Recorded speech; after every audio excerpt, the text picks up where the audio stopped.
ఓహ్! Hi friends, ఎలా ఉన్నారు మీరంతా? హోప్ మీ అందరూ బాగానే ఉండాలని కోరుకుంటున్నానండి.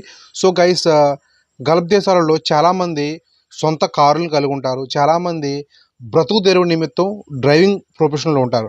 అది హెవీ వెహికల్స్ అయినా గానీ, చిన్న చిన్న వెహికల్సే గానీ, ఏవైనా గానీ. సో మీలాంటి వాళ్ళు కొన్ని విషయాలు తప్పనిసరిగా తెలుసుకోవాలి. అంటే మీకు కొన్ని విషయాల్లో అవేర్‌నెస్ కంపల్సరీ కావాలి. ఎక్కడ ఫైన్ పడుతుంది? సో ఎక్కడ మనం సిగ్నల్ జంప్ చేస్తున్నాము? సో ఎటువంటి తప్పులు చేస్తే మనకి శాలరీ కట్ అవుతుంది అనే విషయాలు తప్పకుండా తెలుసుకోవాలి. ఇప్పుడు ఏంటంటే గల్ఫ్ దేశాల్లో ఇప్పుడు స్పెషల్లీ పోలీస్ వెహికల్ చూస్తుంటారు మీరు. ప్రతి చోట రోడ్ల పక్కన నిలబడుతుంటే పోలీస్ వెహికల్స్. ఈ వెహికల్స్ చాలా అప్‌గ్రేడ్ అయిపోయాయండి. చూడండి, మనకి ఓవర్‌గా స్పీడ్‌గా డ్రైవ్ చేస్తే ఇప్పుడు ఈ కెమెరాస్ కూడా అప్‌గ్రేడ్ చేశారు. ఏఐ కెమెరాస్ వచ్చేసాయి. సో కార్‌లో ఉన్న వాళ్ళు ఎటువంటి చిన్న మైనర్ మిస్టేక్ చేసినా కెమెరా స్కాన్ చేసి మనకి ఫైన్ రెడీ చేసేస్తాయి. సో అదే విధంగా పోలీస్ వెహికల్స్ కూడా అప్‌గ్రేడ్ అవుతున్నాయి. గల్ఫ్ దేశాల్లో ఆర్టిఫిషియల్ ఇంటెలిజెన్స్‌తో కలిగిన వెహికల్స్ త్వరలో మనకి అందుబాటులోకి వచ్చేస్తున్నాయి అన్ని గల్ఫ్ దేశాలలో.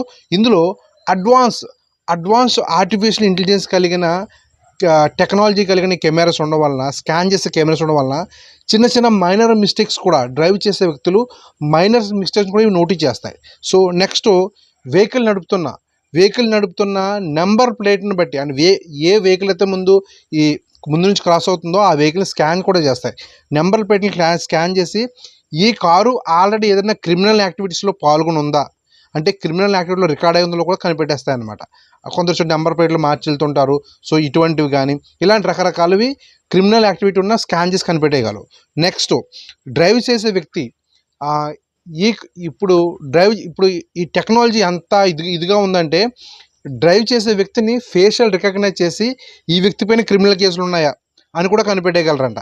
అంటే ఒకవేళ ఆ వ్యక్తి పైన క్రిమినల్ కేసులు ఉంటే కనుక, వాంటెడ్ వ్యక్తి అయితే కనుక ఇతను ఇమీడియట్‌గా కంట్రోల్ రూమ్ కూడా మెసేజ్ ఈ కార్సు అడ్వాన్స్ టెక్నాలజీ కార్లు అవ్వడం వలన సో ఇవి పోలీస్ సెంట్రల్ కంట్రోల్ రూమ్‌కి కనెక్ట్ అయి ఉండడం వలన ఇమీడియట్‌గా మెసేజ్ కూడా పంపిస్తాయి. సో అంటే పలానా క్రిమినల్ ఈ రోడ్‌లో క్రాస్ చేసి వెళ్తున్నాడు అని చెప్పి. అని చూడండి ఎంత అడ్వాన్స్ టెక్నాలజీ వచ్చేసిందో. క్రిమినల్ కోసం వెనకాల వెతికి పరిగెట్టి పట్టుకోవాల్సిన అవసరం లేదు. కెమెరాసే పట్టేసుకుంటాయి. ఎక్కడో ఏ సందులోకి వెళ్ళినా ఇక్కడికి వెళ్ళినా అనమాట. సో ఇంత ఆర్టిఫిషియల్ టెక్నాలజీ, ఈ కొత్త టెక్నాలజీ గల మనకు పోలీస్ వెహికల్స్ మనకు అందుబాటులోకి వస్తున్నాయి. సో డ్రైవ్ చేసే మిత్రులు ఎవరైతే ఉంటారో ఒకటికి రెండు సార్లు చాలా చాలా జాగ్రత్తగా డ్రైవ్ చేయాలి. నెక్స్ట్, ఈ ప్రతి కార్లో డ్రోన్స్ ఉంటాయి. సో ఈ డ్రోన్స్ వల్ల ఏంటంటే ఏదన్నా ట్రాఫిక్ వోలెన్స్ యాక్టివిటీ చేస్తే కనుక ఈ డ్రోన్స్ కనిపెట్టేస్తాయి అన్నమాట.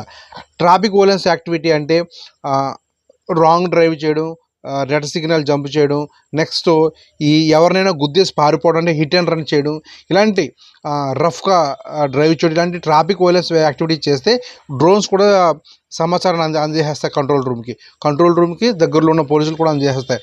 అంటే ఈ ఆర్టిఫిషియల్ ఇంటెలిజెన్సీ కలిగిన ఈ కార్స్ వల్ల చాలా చాలా ప్రమాదాలు ఉన్నాయి ముందు. అంటే బతుకుదేరు కోసం వెళ్ళిన వాళ్ళకైతే ఇబ్బంది. ఇది అవేర్నెస్ కోసం మీకు తెలియజేస్తున్నానండి, భయపెట్టాలని కాదు. జస్ట్ మీకు తెలియాలి ఎక్కడెక్కడ మిస్టేక్ జరుగుతుంది, సో ఏ మిస్టేక్ చేస్తే మీకు ఎంత ఇబ్బందులు పడతారో అని తెలియాలండి. జస్ట్ అవేర్నెస్ కోసం మాత్రమే ఈ విషయం చెప్తున్నాను. సో గల్ఫ్ దేశాల్లో డ్రైవింగ్ ప్రొఫెషన్లో ఉన్న మిత్రులు ఎవరైతే ఉన్నారో 1-2 సార్లు చాలా చాలా జాగ్రత్తగా ఉండాలండి. మన నెక్స్ట్ వీడియోలో మళ్ళీ కలుద్దాం. అంతవరకు బాయ్.